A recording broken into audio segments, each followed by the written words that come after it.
নমস্কার সবাইকে, গল্পাঞ্জলি চ্যানেলে আপনাদের স্বাগত। আমি রুমকি। আমি পড়ছিলাম বিমল মিত্রের কালজয়ী উপন্যাস আসামি হাজির। উপন্যাসটি বড় হওয়ায় কয়েকটি পর্বে বিভক্ত করে আমি আমার চ্যানেলে আপলোড করছি।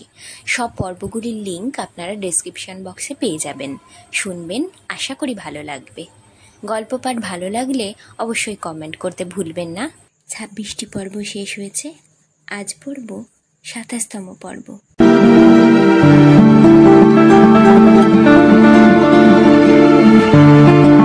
মাসি জিজ্ঞেস করলে, তুমি কে গা? কে তোমাকে এ ঘরে এনে বসালে? বেরো ঘর থেকে, বেরো। সদানন্দ ততক্ষণে উঠে বসেছে। দুজনের চেহারা দেখে কেমন সন্দেহ হলো। বললে, আমাকে এক ভদ্রলোক নিয়ে এসেছে এখানে শুতে বলে বাইরে গেছে। ভদ্রলোক? ভদ্রলোক আমাদের এখানে আসে নাকি যে ভদ্রলোকের কথা বলছো? আর কোথা থেকে কে একজন তোমাকে এখানে এনে শুইয়ে দিলে আর তুমিও শুয়ে পড়লে? এ কি ঘুমোবার জায়গা? এখানে কি কেউ ঘুমোতে আসে? চেঁচামেচি শুনে আরো 2-4 মেয়ে এসে হাজির হলো। তারাও সদানন্দকে দেখে অবাক। বললে, হে কে গা মাসি? কার লোক? মাসি বললে, কে জানে বাছা, ঘর খালি পেয়ে নাকি ঘুমোচ্ছে এখানে। এখুনি যদি বড়বাবু এসে পড়ে। কথাটা শুনে সবাই খিলখিল করে হেসে উঠল। ঘুমোবার কথা শুনে সবারই হাসি পেল। এত বড় কলকাতা শহরে ঘুমোবার আর জায়গা পেলে না? ঘুমোতে এলো কিনা এখানে? সদানন্দর তখন প্রায় অসহ্য হয়ে উঠেছিল। চারপাশের এই আবহাওয়া দেখে বুঝতে পারলে প্রকাশ মামা তাকে কোথায় এনেছে। বললে, আমি যার সঙ্গে এসেছিলাম সে কোথায়? মাসি জিজ্ঞেস করলে, কার সঙ্গে এসেছিলে তুমি? কার কথা বলছো? আমার মামা। মামা? তা তোমার মামা কোন ঘরে আছে আমি কি করে জানবো বাছা? বাড়িতে কি একটা লোক? কত ঘরে কত লোক আছে তার হিসেব রাখা কি সহজ? তা তুমি বাছা বাতাসির ঘরে থাকবে? থাকলে তো বলো, 5 টাকা লাগবে। রাজি থাকো তো থেকে যাও, আমার কোনো আপত্তি নেই। সদানন্দ সে কথার উত্তর না দিয়ে বললে, আমার কাছে টাকা নেই, আর টাকা থাকলেও আমি থাকতুম না। আমি একবার আমার মামার সঙ্গে কথা বলতে চাই। মাসি বললে, তোমার মামা কার ঘরে আছে তা আমি কি জানি? সদানন্দ বললে, কিন্তু আমার মামা যে বলে গেল পাশের ঘরে থাকবে। তোমার মামাও যেমন তুমিও তেমন, খালি পকেটে তোমরা কেন আসো বাচ্চা এখানে? তাহলে আমাকে এখান থেকে চলে যেতে দিন, আমি চলে যাই। চলে যাবে মানে? চলে অমনি গেলেই হলো? ঘর ভাড়া কে দেবে শুনি? বাতাসির ঘর ভাড়া বাতাসি নিজের গাঁট থেকে দেবে নাকি? আমি তোমার কাছ থেকে আগে ঘর ভাড়া আদায় করব, তবে ছাড়বো, নইলে এক্ষুনি পুলিশ ডাকবো।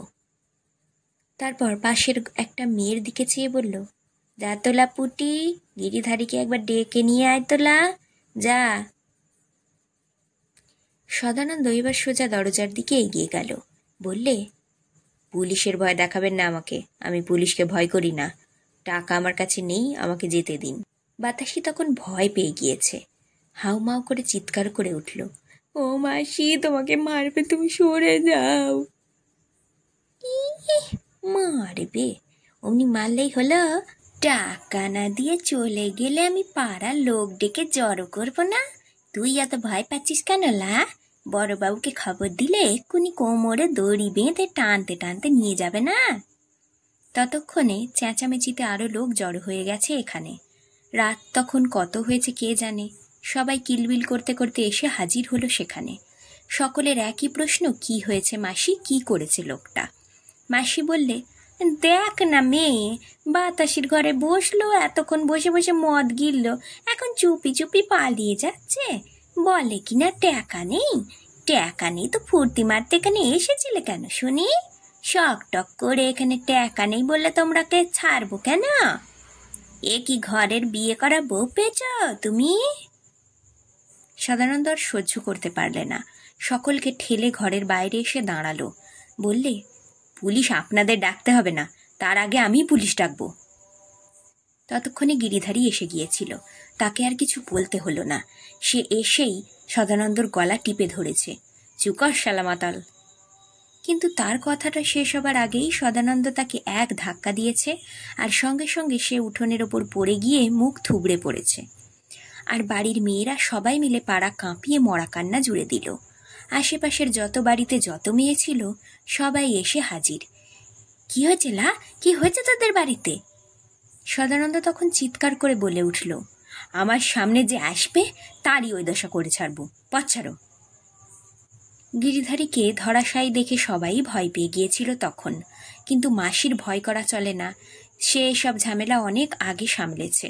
সে আর কোনো উপায় না পেয়ে আকাশ ফাটিয়ে চিৎকার করে উঠল, ও গো, তোমরা সবাই এসে দেখে যাও গো, লোকটা মেয়ে মানুষের টাকা না দিয়ে পালাচ্ছে। যদিও সদানন্দ বা চলে যেত, কিন্তু চলে যেতে গিয়েও তখন থমকে দাঁড়ালো। বললে, হ্যাঁ আসুক সবাই, আমি এইখানে দাঁড়িয়ে রইলুম। বললে আরও লোকজনের অপেক্ষায় সেই উঠোনের মধ্যেই দাঁড়িয়ে রইল। তারপর আবার বললে, কই, কোথায় সব, কেউ আসছে না কেন? মাসি আবার চেঁচালে, কই গো, তোমরা কে কোথায় আছো, এসো, আসামি পালাচ্ছে। এবার 2-4 গুন্ডা গোছের লোক কোত্থেকে এসে হাজির হলো। বললে, কি হয়েছে মাসি, কোন শালা পালাচ্ছে, কোথায় সে? মাসিকে আর দেখাতে হলো না, সদানন্দ নিজেই বলে উঠল, এই যে আমি। একজন সঙ্গে সঙ্গে সদানন্দর গলা টিপে ধরবার জন্য এগিয়ে আসছিল। পেছনের 3 জনও সঙ্গে রয়েছে। সদানন্দ বললে, খবরদার, সামনে এগোবে না, যা বলবার ওখান থেকে বলো। তবে রে, সে এক হই হই কাণ্ড বেঁধে গেল সেই রাত্রে। একদিকে মেয়ে মানুষের কান্না, আর একদিকে পুরুষ মানুষের পাড়া কাঁপানো কথা কাটাকাটি। আর একটু হলেই হয়তো খুনোখুনি কাণ্ড হয়ে যেত। কিন্তু ঠিক সেই সময়ে কোথা থেকে প্রকাশ মামা এসে হাজির। অন্ধকারে প্রকাশ মামাকে ভালো করে চিনতে পারেনি। একটা গেঞ্জি গায়ে, পরনে লুঙ্গি, মাথার চুল উস্কো খুস্কো, পা দুটোও ঠিকমতো মাটিতে পড়ছে না, কথাগুলোও স্পষ্ট নয়। সেই অবস্থাতেই টলতে টলতে সেখানে হাজির। গণ্ডগোলের আন্দাজ পেয়ে বাইরের উঠোনে এসেছিল। সেখান থেকে সদানন্দকে দেখতে পেয়ে দৌড়ে কাছে এসেছে। এসেই সদানন্দর দিকে পিছন ফিরে দাঁড়িয়ে 2 হাতে ঘুষি বাগিয়ে চিৎকার করে উঠল, দেখি কোন শালা মারি আমার ভাগ্নেকে, আই শালারা, লড়ে যাবি আই, বলে শূন্যের মধ্যে ঘুষি ঘোরাতে লাগলো। সদানন্দও প্রকাশ মামাকে দেখে অবাক। এতক্ষণ যারা আস্ফালন করছিল তারাও তখন চুপ। মাসি এতক্ষণে এগিয়ে এলো। বললে, এই কি তোমার ভাগ্নে নাকি বাবা? তা সে কথা তো তোমার ভাগ্নে বলেনি এতক্ষণ। প্রকাশ মামা বললে, কে আমার ভাগ্নের গায়ে হাত তুলছে শুনি? কোন শালা হাত তুলেছে? আমি তার নাম জানতে চাই।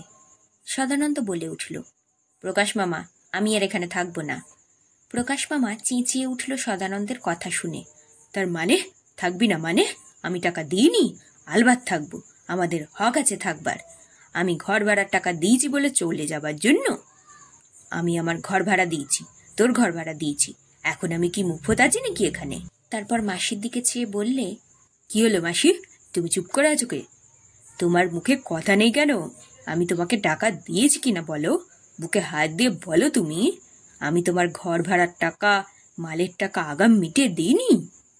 ততক্ষণে সমস্ত আবহাওয়াটা যেন একেবারে উল্টে গেছে। ঘটনাটা বেশি দূর গড়ালো না দেখে সবাই যেন বিমর্ষ হয়ে যে যার কাজে চলে গেল। গুন্ডাগুলোও কখন অন্ধকারে মিলিয়ে গেছে। কিন্তু প্রকাশ মামার তখনও রাগ থামেনি। তার ভাগ্নের অপমান যেন তার গায়েও লেগেছে। বললে, আমিও আর থাকবো না এখানে, আমিও চলে যাব। চল সদানন্দ, এ বাড়িতে আর জীবনে আসবো না, এই বলে রাখলুম। চল, ভাত ছড়ালে কাকের অভাব, বাজারে কি মেয়ে মানুষের আকাল পড়েছে? বলে সেখানে দাঁড়িয়েই চেঁচিয়ে ডাকতে লাগলো, রাধা, তুইও চলে আয়, এখনই চলে যাব এখান থেকে। এই কলকাতা শহর, টাকা ফেললে এখানে ফুর্তি মারার জায়গার অভাব। রাধা? ওদিকের কোন ঘর থেকে একটা মেয়ে মানুষ ঘোমটা দিয়ে এসে হাজির হলো প্রকাশ মামার সামনে। সদানন্দ ভালো করে নজর করে দেখলে, চিনতে পারলে রাধাকে। সেই রানাঘাটের সদরের বাজারে থাকতো। প্রকাশ মামা তাকে নিয়ে গিয়েছিল রাধার বাড়িতে। সে এখানে এলো কি করে? মাসি বললে, তুমি রাগ করছো কেন বাবা? আমি কি জানতুম ও তোমার ভাগ্নে? প্রকাশ মামা বললে, চিনতে না পারলেই তুমি অপমান করবে তাকে? জানো ও কত বড় লোকের ছেলে? তোমার মতো 1000টা মাসি কেউ পুষতে পারে তা জানো?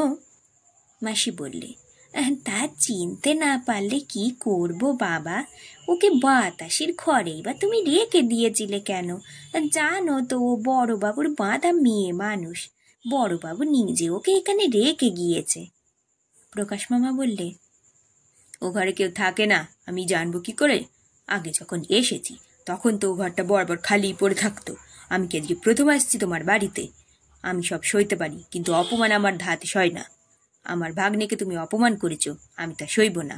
চল রাধা, আমাকে কাপড়টা দে, আমি এখানে আর থাকছি না। মাসি আর থাকতে পারল না তখন। প্রকাশ মামার হাত দুটো খপ করে ধরে ফেললে, বললে, আমার ঘাট হয়েছে বাবা, তুমি কিছু মনে করো না, তুমি থাকো। প্রকাশ মামা বললে, না, আমি কিছুতেই থাকবো না। আমার রাগ তুমি জানো না, রাগ হলে আমি কারণ নই। রাধা বললে, হ্যাঁ গো মাসি এত করে বলছে, হ্যাঁ গো মাসি এত করে বলছে থাকো না। আমি যে তোমাকে বলেছিলুম কালীঘাটের মন্দিরে মায়ের পুজো দেব, কালীঘাটের গঙ্গায় চান করব। তুই থাম মাগি, আগে তোর গঙ্গা চান না আগে আমার ভাগ্নে? দেখছিস আমার ভাগ্নিকে অপমান করেছে মাসি, আর এখন কিনা তোর গঙ্গা চানটাই বড় হলো? তোরা বাজারের মেয়ে মানুষ, তোদের আবার গঙ্গা চান কি রে? তোদের পাপ কোনো কালেও ঘুচবে ভেবেছিস? কিন্তু মাসি ছাড়লে না। প্রকাশ মামার হাত দুটো ধরে বলতে লাগলো, তুমি রাগ করো না বাবা, আমি বুড়ো মানুষ, কি বলতে কি বলে ফেলেছি।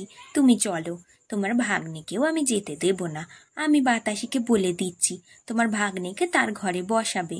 আগে তো ঘরখানা খালি পড়েই থাকতো, এ কমাস হলেও বড়বাবু বাতাসিকে এনে ওখানে তুলেছে।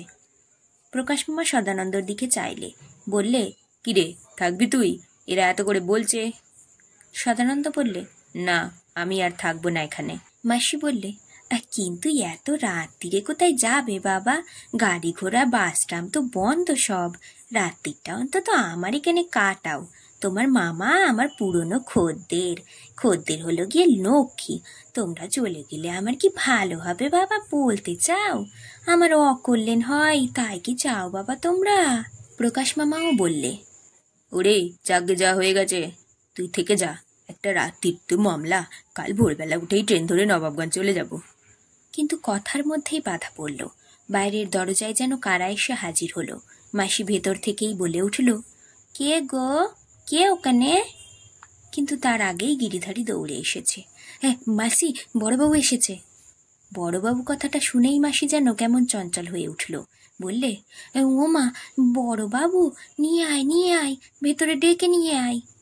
সঙ্গে সঙ্গে এক ভদ্রলোক ভেতরে ঢুকল। বেশ লম্বা চওড়া দশাশই চেহারা, পায়ের জুতো মশমশ আওয়াজ করছে, কোট প্যান্ট পরা ভব্য সভ্য মানুষ, মুখে সিগারেট, গায়ে ভুরভুর করছে মদের সুগন্ধ। মাসি সামনে গিয়ে যেন একেবারে জুজু হয়ে দাঁড়ালো। বললে, আসুন বড়বাবু, কি ভাগ্য আমার, আপনার চরণে ধুলো পড়ল আমার বাড়িতে। আজ কার মুখ দেখে উঠেছিলুম। বড়বাবু কোনো দিকে না চেয়ে জিজ্ঞেস করলে, বাতাসি আছে? মাসি বললে, আছে বই কি বড়বাবু, বাতাসি আপনার জিনিস, যাবে আবার কোথায়, আসুন আসুন। তারপর চেঁচিয়ে ডাকলে, ওলো ও বাতাসি, কোথায় গেলি রে? কে এসেছে দেখ, সে তোর বড়বাবু এসেছে। বড়বাবু, সদানন্দ, প্রকাশ মামা, রাধা সকলকে পাশ কাটিয়ে সোজা বাতাসির ঘরের দিকে চলতে লাগলো। সামনে দিয়ে যাবার সময় সদানন্দ হঠাৎ ভদ্রলোকের মুখটা দেখেই চমকে উঠেছে। এ সেই পুলিশ ইন্সপেক্টর না? এই লোকটাই তো তাকে থানার হাজতে বারবার জেরা করেছিল। এই লোকটাই তো তাকে জেরা করতে গিয়ে কখনো শাসিয়েছিল, কখনো ভয় দেখিয়েছিল, কখনো লোভ দেখিয়েছিল, আবার কখনো মিষ্টি কথা বলেছিল। আসলে কি এরাও সব এই রকম? সেই সব লোক দিয়ে কি এরা চোর ডাকাত গুন্ডা ধরবে? এরাই রাজত্ব চালাবে? রেলবাজার কিংবা নবাবগঞ্জের সঙ্গে তাহলে কলকাতা শহরের কোনো তফাৎ নেই? প্রকাশ মামার গলা শোনা গেল হঠাৎ, কিরে কি দেখছিস? দেখলি তো কত বড় বড় লোক সব এখানে আসে। দেখতে টিনের চালের বাড়ি হলে কি হবে, এখানে যারা আসে তারা সবাই আমাদের মতো ভদ্রলোকের ছেলে, জানিস? তোকে আমি বাজে জায়গায় নিয়ে এসেছি ভাবিসনি, একেবারে খানদানি বাড়ি। কিন্তু সদানন্দর কানে সব কথা ঢুকলো না। তার মাথায় তখন অন্য কথা ঘুরছে।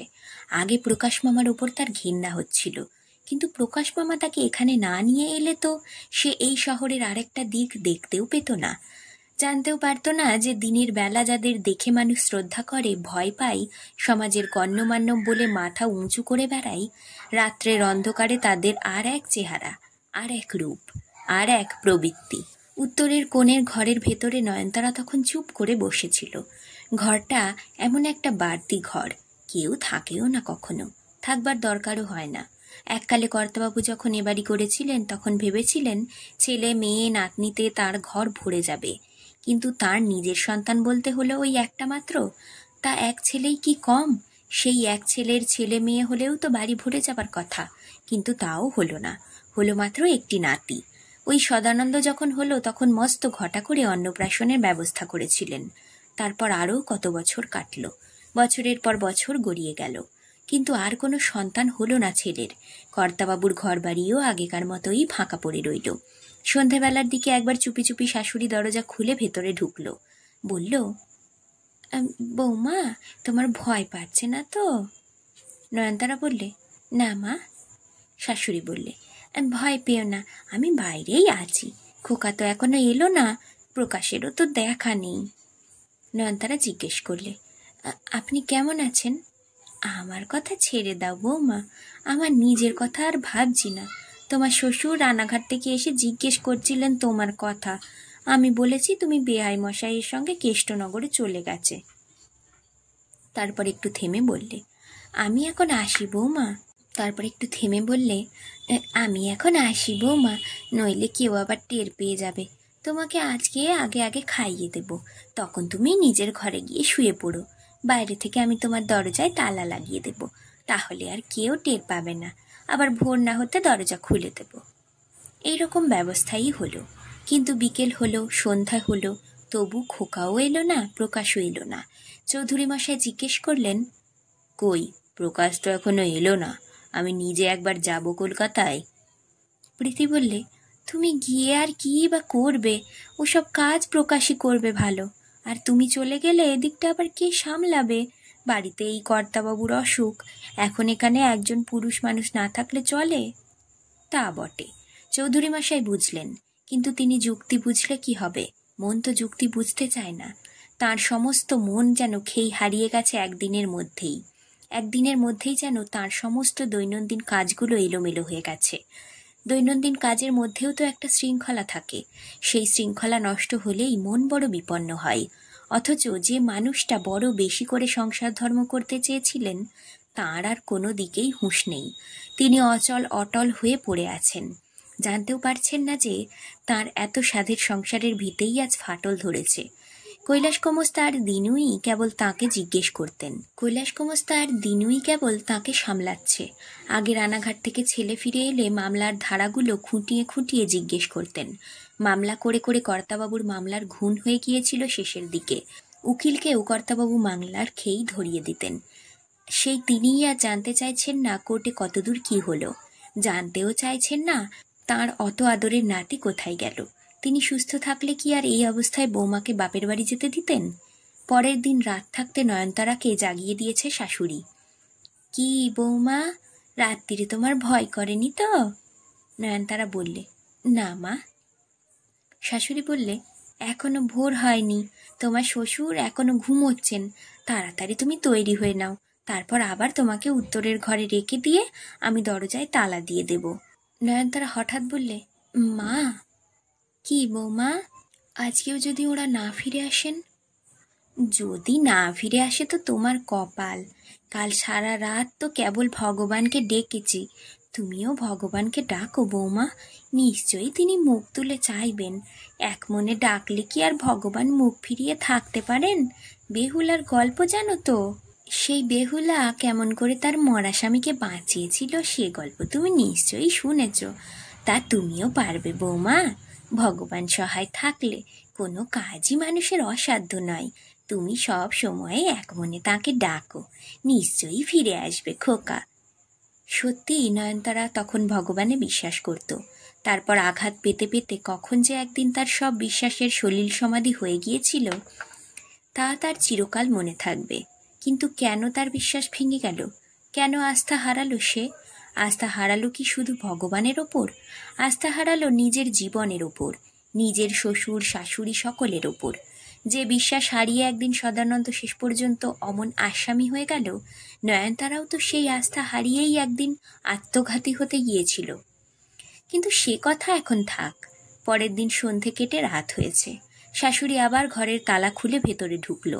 বললে, খেয়ে নাও বৌমা, খাবার এনেছি। খেতে বসে নয়নতারার চোখ দিয়ে টস টস করে জল পড়তে লাগলো। শাশুড়ি বললে, কেঁদো না বৌমা, কাঁদতে নেই, কাঁদবার কথা তো আমার, কিন্তু আমি তো কাঁদছি না। আমি যদি কাঁদতুম তো তবে কবে আমার এই সংসার করা ঘুচে যেত বৌমা, তা জানো? কাঁদবার দিন অনেক পাবে বৌমা, এত তাড়াতাড়ি চোখের সব জল ফুরিয়ে দিও না। শেষকালে যখন একটার পর একটা শোক তাপ পাবে, তখন কাঁদবার মতো চোখে অত জল কোথায় পাবে বলো তো? তুমি তো সবে সংসারে ঢুকলে, এরই মধ্যে যদি এত কান্না পায়, তাহলে সেই জীবনে কি করবে? নয়নতারা শাশুড়ির কথায় চোখের জল মুছে একটু শক্ত হবার চেষ্টা করলে, কোনো রকমে খাওয়াটা সারলে, যেন নিয়ম রক্ষী করলে। শাশুড়ি বললে, এরকম উপোস করে থাকলে তো তোমার চলবে না বৌমা, না খেলে তখন আরও দুর্বল হয়ে পড়বে, তখন তোমার অপমানের শোধ নেবে কি করে? হঠাৎ বাইরে থেকে প্রকাশের গলার আওয়াজ পাওয়া গেল, দিদি, দিদি, সদাকে নিয়ে এসেছি, দিদি। চৌধুরী মশাই তখন দোতলায় কর্তাবাবুর কাছে ছিলেন। তাঁর কানেও আওয়াজটা পৌঁছালো। আওয়াজটা পেয়েই তিনি সিঁড়ি দিয়ে দৌড়তে দৌড়তে নিচে নেমে এলেন। কই কই, খোকা কই? প্রকাশের পেছনেই সদানন্দ শুকনো মুখে দাঁড়িয়েছিল। চৌধুরী মশাই জিজ্ঞেস করলেন, কি হলো, পুলিশের হাত থেকে ছাড়া পেলে? প্রকাশ মামা বললে, সহজে কি ছাড়ে জামাইবাবু? পুলিশে ছুলে তো 18 গা, সে কথা কথাতেই আছে।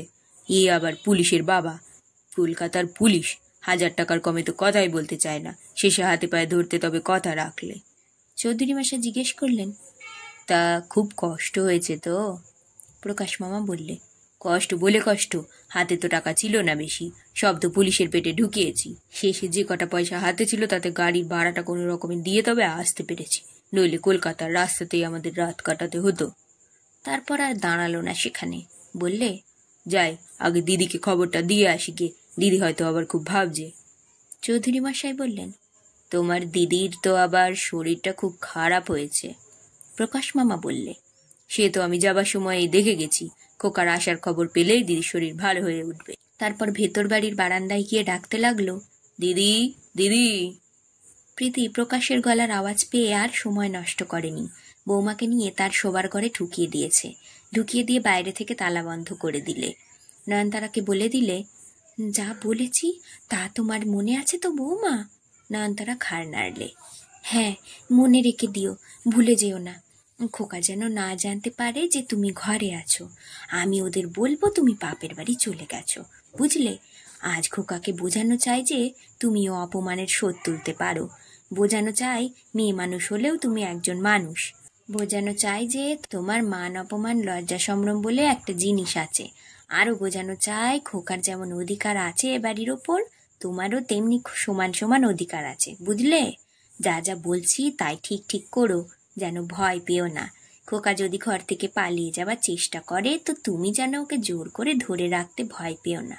আর আমি তো আছি, ও যদি তোমাকে কিছু করে তখন আমি তোমার দিকে আছি, তুমি আমাকে ডেকো, আমি চেঁচিয়ে ডাকলেই আমি ছুটে আসবো, বুঝতে পারলে? এখন আমি চললুম। বলে দরজায় তালা বন্ধ করে প্রীতি তাড়াতাড়ি নিজের ঘরের ভেতর গিয়ে ঢুকলো। বাইরে থেকে প্রকাশ ডাকতে ডাকতে ভেতরে এলো। বললে, কই গো, কই গো দিদি, কোথায় গেলে? তোমার খোকাকে এনে দিয়েছি তো। সে কি কাণ্ড, কলকাতায় গিয়ে আমার কম হেনস্তা, আমি না গেলে সদাকে ছাড়িয়ে আনাই যেত না। তারপর বৌমার ঘরের দিকে চেয়ে বললে, বৌমা কোথায়? প্রীতি বললে, বৌমার বাবা এসেছিল, বৌমাকে নিয়ে কেষ্টনগরে চলে গেছে। সে কি, এই সময় তুমি বাপের বাড়ির বৌমাকে যেতে দিলে? এত কষ্ট করে সদাকে হাজত ঘর থেকে ছাড়িয়ে নিয়ে এলুম, আর ঠিক এই সময় কিনা বৌমা চলে গেল বাপের বাড়ি। এই তো সবে সেদিন বাপের বাড়ি থেকে এলো বৌমা, আবার এরই মধ্যে বাপের বাড়ি যাওয়া। দিদি সে কথার উত্তর না দিয়ে জিজ্ঞেস করলে, কই খোকা কোথায়? খোকা যে আমার কাছে এলো না। প্রকাশ বললে, আমি ডেকে নিয়ে আসছি। খোকা এসেছে, এই খবরটায় যেন একটা অসুস্থ মানুষের রোগ মুক্তির পক্ষে যথেষ্ট। প্রীতির শরীরটা যেন এক মুহূর্তের মধ্যে হালকা হয়ে উঠল। প্রকাশ মামা আবার বললে, ও সদার জন্য কি ঝঞ্ঝাট গেল, তোমায় কি বলবো দিদি। কথায় বলে পুলিশে চুলে 18 গা, তার উপর আবার কলকাতার পুলিশ, সোজা আঙুলে তো সেখানে ঘি ওঠে না। আমিও তাই ব্যাঁকা রাস্তা ধরলুম। আমি বললুম সদাকে ছাড়তেই হবে, তার জন্য যত টাকা লাগে তা আমার জামাইবাবু খরচ করতে প্রস্তুত। তা টাকার কথা শুনে পুলিশের মুখের চেহারা বদলে গেল। আমার হাতে তখন কাঁচা নোটগুলো রয়েছে, সেগুলো দেখে বললে, কত আছে ওতে? আমি বললুম 500। দিদি বললে, তা 500-তে রাজি হয়ে গেল? প্রকাশ মামা বললে, খেপেছ? তেমন বান্ধাই না তারা। তারপরে শেষ পর্যন্ত 700 টাকায় রফা হলো। নগদ টাকাটা চুকিয়ে দিতেই হুকুম হয়ে গেল আসামি খালাস। তখন দেখি কাঁদতে কাঁদতে সদা আসছে। না খেয়ে না ঘুমিয়ে সদার মুখ একেবারে শুকিয়ে আমসি হয়ে গেছে, কান্নায় চোখ ফুলে একেবারে টোপা কুল। দিদি বললে, আহা, তো বাচ্চাকে খেতেও দেয়নি, সারাদিন না খেয়ে কাটিয়েছে। প্রকাশ মামা বললে, সে তোমার ভাবনা নেই। পুলিশ না খেতে দিক, আমি পেট ভরে খাইয়ে দিয়েছি তোমার খোকাকে। কি কি খাইয়েছিলাম শুনবে? বড় বড় রাজভোগ, কাঁচা গোল্লা, সন্দেশ, তারপর রাবড়ি। তাতেও পেট ভরে না। শেষকালে তোমার ছেলে বলে ভাত খাবো, তা নিয়ে গেলাম তোমার ছেলেকে হোটেলে। শেষকালে তোমার ছেলে সেখানে গিয়ে পোনা মাছের কালিয়া আর সরু বালাম চালের ভাত খাইয়ে দিলুম। বললুম, খা, যত পারিস পেট ভরে খেয়ে নে। আমার কাছে তখনও 300 টাকা রয়েছে। কিন্তু অত খাওয়ার কথা শুনতে তখন ভালো লাগছিল না প্রীতির। বললে, খাওয়ার কথা রাখ তুই, খোকা এখনো আসছে না কেন? তাকে ডেকে দে না। চৌধুরী মশাই তখন সদানন্দকে নিয়ে পড়েছিলেন। সব শুনে বললেন, তা তুমি বা ওই কালীগঞ্জের পুরো বাড়ির মধ্যে গিয়েছিলে কেন? সেখানে তোমার কি আছে? কে থাকে সেখানে? সদানন্দ বললে, কেউ না। কেউ যদি না থাকে তো তোমার সেখানে যাবার দরকার ছিল কি? বাড়িতে তোমার মন টেকে না? বাড়িতে তোমার যদি কোনো কাজ না থাকে তো চণ্ডী মণ্ডপে গিয়ে সেরেস্তার খাতাপত্তরগুলো দেখলেও তো পারো। তা দেখলেও তো আমার উপকার হয়। সেটাও কি তোমার দ্বারা হবে না? সদানন্দ এ কথার কোনো জবাব দেওয়া দরকার মনে করল না। বলি, কথার জবাব দিচ্ছ না যে? আমি যা বলছি তা তোমার কানে যাচ্ছে না? না কথাগুলো গ্রাহ্যের মধ্যেই আনতে চাও না? ভাবছো যা বলছি আমার ভালোর জন্যই বলছি। তোমার ভালোটা দেখছি না, কিন্তু আমার ভালোটা কি তোমার ভালো নয়? এই যে এত খেটে খুঁটে সম্পত্তি রেখে যাচ্ছি, এ কি আমি নিজে ভোগ করব বলে? আমি মরবার সময় এসব আমার সঙ্গে নিয়ে যাব বলে? এসব তো তখন তুমি একলাই ভোগ করবে। সব তো তোমারই রইল। আমরা আর কদিন। আমিও থাকবো না, তোমার মাও থাকবে না। তখন তুমি আর বৌমাই এইসব ভোগ দখল করবে। তখন আমরা দেখতেও আসবো না। এইসব তোমরা উড়িয়ে দিলে না বেচে দিয়ে রাস্তার ফকির হয়ে গেলে। কিন্তু যতদিন বেঁচে আছি ততদিন তো আমাকে বাপের কর্তব্য করে যেতে হবে। সদানন্দ এবারও কোনো কথার জবাব দিলে না। চৌধুরী মশাই তখন রেগে গেলেন, বললেন, তুমি কি ঠিক করেছ আমার কোনো কথারই জবাব দেবে না? আমার সঙ্গে আর কথাই বলবে না? তা যদি ঠিক করে থাকো তো বলো, এখন থেকে বলে দাও। আমি তাহলে সেই রকম ব্যবস্থাই করব। তোমার মতো বেয়াদব ছেলেকে কি করে ট্রিট করতে হয় তাও জানি। নয়নতারাকে খাইয়ে দাইয়ে ততক্ষণে শাশুড়ি তার শোবার ঘরে ঢুকিয়ে দিয়েছিল। অন্ধকার ঘর। বাইরে থেকে শাশুড়ি আবার দরজায় তালাচাবি লাগিয়ে দিয়ে চলে গেছে। নয়নতারার বুকটা কাঁপছিল। শ্বশুরের সঙ্গে তার স্বামীর কথাগুলো কানে আসছিল। কান পেতে তো কথাগুলো সে এক মনে শুনতে লাগলো। সবাই জেনে গেছে নয়নতারা কৃষ্ণনগরে চলে গেছে। এতটুকু টুং শব্দ করা চলবে না, তাহলেই জানাজানি হয়ে যাবে যে সে এ বাড়িতেই আছে। একদিকে ভেতর বাড়িতে শাশুড়ির সঙ্গে তার মামা শ্বশুরের কথা হচ্ছে, তাও কানে যাচ্ছে। আবার ওধারে তার শ্বশুরের গলা। এই রকম বন্দি অবস্থায় সে কাল রাতটা কাটিয়েছে, তারপর আজ সমস্ত দিনটাও কাটল। আরও কতক্ষণ তাকে এমন করে কাটাতে হবে কে জানে। আজ একটু পরে খাওয়া দাওয়া সেরে যখন তার স্বামী এ ঘরে শুতে আসবে, তখন শাশুড়ি তাকে পাখি পড়া করে শিখিয়ে দিয়েছে। অনেক কথাই শিখিয়ে দিয়েছে তাকে। কথাগুলো মনে পড়বার সঙ্গে সঙ্গে ভয়ে কাঠ হয়ে এলো শরীরটা। একটা বিপদ ঘটাবার আগেই যেন সে ভয়ে ভয়ে মুহূর্ত গুনতে লাগলো। বেহুলা তার স্বামীকে যমের হাত থেকে ফিরিয়ে নিয়ে এসেছিল, তাকেও কি সেই বেহুলা হতে হবে? নয়নতারা এক মনে অদৃশ্য ঈশ্বরকে কল্পনা করে প্রার্থনা করতে লাগল, ভগবান, আজকে তুমি আমার মুখ রেখো। শুধু আমার নয়, সকলের মুখ রাখবার ভার তোমার উপর ভগবান। আমি যেন পারি, আমি যেন আমার স্বামীর মন ফেরাতে পারি। আমাকে তুমি সাহস দিও, শক্তি দিও, সামর্থ্য দিও। আমি যেন হেরে না যাই। হঠাৎ শাশুড়ির গলা শোনা গেল, এসেছিস খোকা? তার স্বামীর গলার কিছু আওয়াজ শোনা গেল না, কিন্তু নয়নতারা বুঝতে পারলে তার স্বামী ভেতর বাড়িতে এসে হাজির হয়েছে। নয়নতারা কান পেতে রইল সেদিকে। সমস্ত বাড়িটার ক্ষীণতম শব্দও যেন তার কানকে এড়িয়ে না যেতে পারে। তার মামা শ্বশুরের গলা শোনা গেল এবার। প্রকাশ মামা বললে, মার দুঃখ কি ছেলে বুঝতে পারে দিদি? কোনো ছেলেই তা বুঝতে পারে না। আমি নিজেই তো মাকে কত কষ্ট দিয়েছি, তখন বুঝতুম না। এখন মা নেই, এখন বুঝতে পারছি।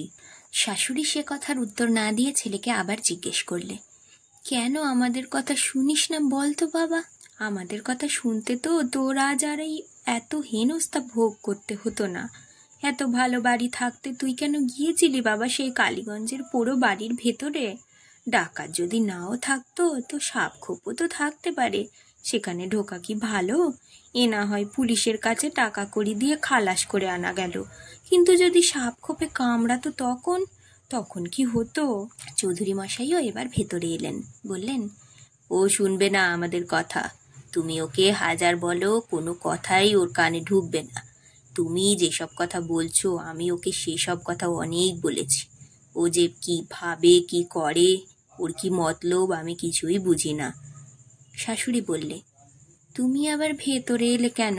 ওকে যা বলবার আমিই তো বলছি, তুমি তো নিজের কাজ করো না গিয়ে। চৌধুরী মশাই ধাক্কা খেয়ে আবার বাইরে চলে গেলেন। ডাক্তার আসবার কথা ছিল একটু পরে। তিনি সেই জন্যই বাইরে অপেক্ষা করে করে যখন ডাক্তার এলোই না তখন ভেতর বাড়িতে এসেছিলেন। স্ত্রীর কথা শুনে আবার বাইরে চলে গেলেন। দিনু এসে ডাকল, বললে, ছোট মশাই, ডাক্তারবাবু এসেছেন, আসুন। আজকের পর্ব এখানেই শেষ। গল্প পাঠ কেমন লাগলো অবশ্যই কমেন্ট করতে ভুলবেন না। আর আজ যারা নতুন আমার চ্যানেলে, অবশ্যই সাবস্ক্রাইব করে যাবেন। ধন্যবাদ, ভালো থাকবেন সবাই।